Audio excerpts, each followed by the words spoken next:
Frugality. BD number 7401. August 30, 1959, you should already live a frugal life from an early age, since you will find it easier to overcome matter, you will not hanker after earthly pleasures and won't find it difficult to abstain from them for the sake of spiritual gain.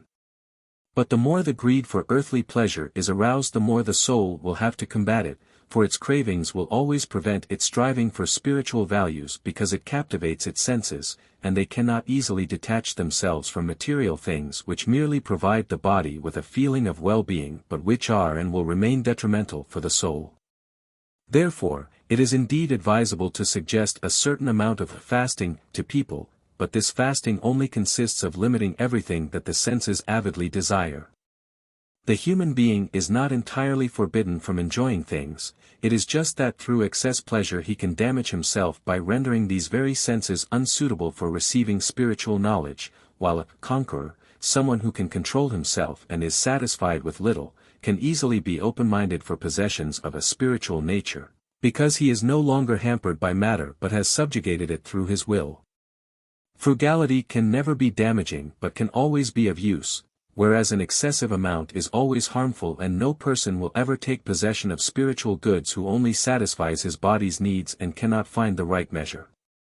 As long as a person is in control of himself, he can also be expected to open himself to spiritual influx. If, however, the body is excessively considered, which means the fulfillment of all cravings, then the person will close himself to spiritual influx, because there is no possibility for both, since matter excludes the spirit, because two different realms offer their share and the heart cannot respond to both at the same time.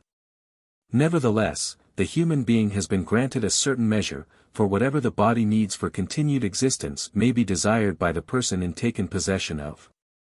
Yet the less use is made of this measure, the greater will be the soul's advantage, insofar as it will receive an abundance of possessions, which alone are of value, because they are everlasting and will be taken over into the kingdom, which alone is real and which the soul will enter when it detaches itself from its body and passes over into the kingdom of the beyond.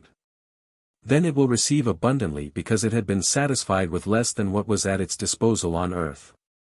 Then it will no longer have to constrain itself, it will receive whatever it desires, and it will receive much pleasure in eternity. Amen.